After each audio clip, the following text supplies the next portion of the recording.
હમણાં એક લગ્ન પ્રસંગમાં અમે ચાખ્યો એકદમ નવી રિફ્રેશમેન્ટ અને ફ્લેવરફુલ લેમન ગ્રાસ એટલે કે લીલી ચાનો આઈસ્ક્રીમ.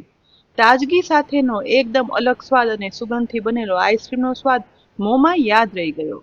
તો ઉનાળામાં થોડું અલગ અને એકદમ ફ્રેશ કરી દે ને તેવો નવો લીલી ચાનો આઈસ્ક્રીમ. કસ્ટર્ડ પાવડર, કોર્નફ્લોર કે કન્ડેન્સ મિલ્ક વગર એકદમ સહેલી રીતે દાણેદાર અને ક્રીમી ઘરમાં બનાવી. તો અહીં મેં અડધો લીટર દૂધને ગેસની મીડિયમ ફ્લેમ પર કડાઈમાં ઉમેરી ગરમ કરવા રાખી દીધું છે. દૂધ ગરમ થાય છે ને એ દરમિયાન મેં અહીં દૂધની મલાઈ 150 ગ્રામ લીધી છે. જે ઘરે આવતા દૂધને ગરમ કરી અને મલાઈ અલગ કરી રાખી હતી તે જ વાપરી છે.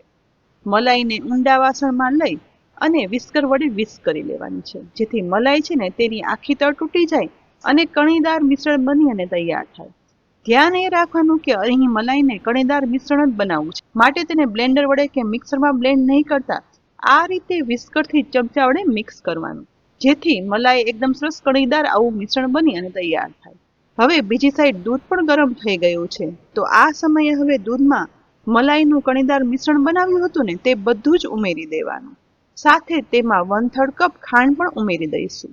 બધું એકદમ સરસ મિક્સ કરી અને ઉકાળવાનું, જેથી દૂધ છે ને તે ઘાટું થઈ જશે. પરંતુ હજી આઈસ્ક્રીમ માટે થોડું વધારે દૂધ ઘાટું કરવાનું છે, માટે વધારે 3 થી 4 મિનિટ ઉકાળવાનું. આશરે 4 મિનિટ ગેસની મીડિયમ ટુ લો ફ્લેમ પર ઉકળ્યા પછી દૂધ સહેજ એવું ઘાટું થઈ ગયું છે. આ સમયે દૂધને હવે ગેસ પરથી નીચે ઉતારી દેવાનું અને ઠંડુ થવા દેવાનું.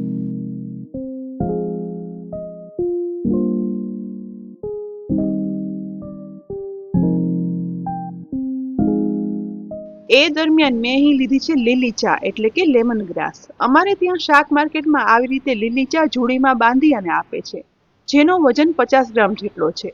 તો લીલી ચાને પાણીમાં એકદમ સરસ ડુબાડી ઘસી અને સાફ કરી લેવાની છે, જેથી તેમાંથી ધૂળ કચરો હોય ને તો તે દૂર થઈ જાય. પાણીમાંથી નિતારી લીલી ચાને કિચન નેપકિન વડે લૂછી અને કોરી કરી લેવાની. એ પછી 50 ગ્રામમાંથી અડધી ગ્રીન ટીને લઈ પહેલા તેને ચપ્પુ વડે કે પછી કાતર વડે ટુકડામાં કટ કરી લઈએ. ઉનાળામાં ઠંડક માટે ઉપયોગી લેમન ગ્રાસ એટલે કે લીલી ચાના અનેક ગુણો સાથે તે વજન ઘટાડવામાં, મોનોપોઝ સમયે સ્ત્રીઓને થતા સ્ટ્રેસ, ડિપ્રેશન ઘટાડવામાં ખૂબ જ મદદરૂપ છે. અને આઈસ્ક્રીમ તો એક અલગ જ નવી ફ્લેવર અને રિફ્રેશમેન્ટ સાથે બને છે. અહીં નાના મોટા ટુકડા કટ કરેલી લીલી ચાને હવે મિક્સરના જારમાં ઉમેરી દઈએ અને પીસવા પૂરતું જ પાણી ઉમેરવાનું.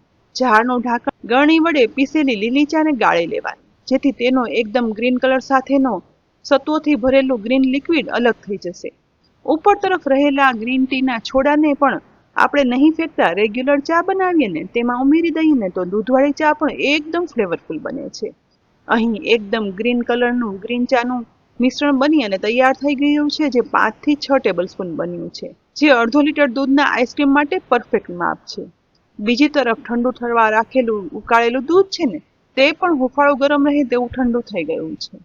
તો આ સમયે કરેલી લીલી ચાનું મિશ્રણ છે ને તે ઠંડા દૂધમાં ઉમેરી દેવાનું અને એ પછી એક વખત બરાબર મિક્સ કરી લેવાનું છે.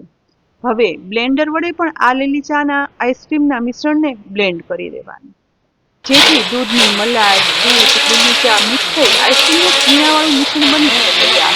બસ આઈસ્ક્રીમના થયેલા પીણાવાળા મિશ્રણને હવે પ્લાસ્ટિકનો કે કાચનું બોક્સ લઈ આ આઈસ્ક્રીમનું મિશ્રણ તેમાં ઉમેરી દેવાનું છે અને એ પછી બોક્સને ઢાંકણ ઢાંકી એરટાઈટ પેક કરી દેવાનું અને ફ્રીઝરમાં 4 કલાક માટે ઠંડુ થવા માટે રાખી દેવાનું છે. અંદાજે 4 કલાક પછી આઈસ્ક્રીમનું આ બોક્સ છે ને તે ફ્રીઝરમાંથી બહાર કાઢી બોક્સને ખોલીને જોતા અહીં જુઓ એકદમ સરસ જામેલો લીલી ચાનો આઈસ્ક્રીમ છે ને તે બનીને તૈયાર તો થઈ ગયો છે, પરંતુ હજી એકવાર તેને પીસવાનો છે. તો તેના માટે ટુકડા તેના કરી લેવાના. પછી આઈસ્ક્રીમના કરેલા બધા ટુકડાને મિક્સરના લિક્વિડ જારમાં ઉમેરી દેવાના છે અને એ પછી ઢાંકણ ઢાંકી આ આઈસ્ક્રીમને પીસી લેવાનું, જેથી આ આઈસ્ક્રીમ ફ્રીઝ થવાથી તેમાં બરફની કણીઓ થઈ હશે ને તે એકદમ સરસ ક્રશ થઈ પીસાઈ જશે અને મિશ્રણ એકદમ ફ્લફી અને થીક બની અને તૈયાર થશે. અહીં પીસ્યા પછી જોઈ શકાય છે કે કેવું ફ્લફી થીક મિશ્રણ બની અને તૈયાર થયું છે. ફરીથી આઈસ્ક્રીમ કન્ટેનરમાં આ ફ્લફી મિશ્રણ ઉમેરી અને સેટ કરી દેવાનું છે. એ પછી લીલી ચાના આ ફ્લેવરફુલ આઈસ્ક્રીમને બદામ પિસ્તાની પતલી સ્લાઇસ વડે ગાર્નિશ પણ કરી દઈશું. ફરીથી ઢાંકણ ઢાંકી અને આઈસ્ક્રીમને 6 કલાક માટે ફ્રીઝરમાં સેટ થવા દેવાનું છે. આશરે 6 થી 7 કલાક પછી ફરી આઈસ્ક્રીમનું કન્ટેનર ફ્રીજમાંથી બહાર કાઢી કન્ટેનરનું ઢાંકણ ખોલતા અહીં જોઈ શકાય છે કે એકદમ flavour natural light green colour સાથે લીલી ચાનો આઈસ્ક્રીમ બની અને તૈયાર થઈ ગયો છે. બસ સ્કૂપ વડે આઈસ્ક્રીમમાંના સ્કૂપ કાઢી અને આઈસ્ક્રીમ બોલમાં સર્વ કરતા અહીં જુઓ કણીદાર લીલી ચાનો આઈસ્ક્રીમ કન્ડેન્સ મિલ્ક કોર્નફ્લોર કે કસ્ટર્ડ પાવડર વગર બન્યો છે અને છતાં પણ એકદમ કણીદાર અને ક્રીમી.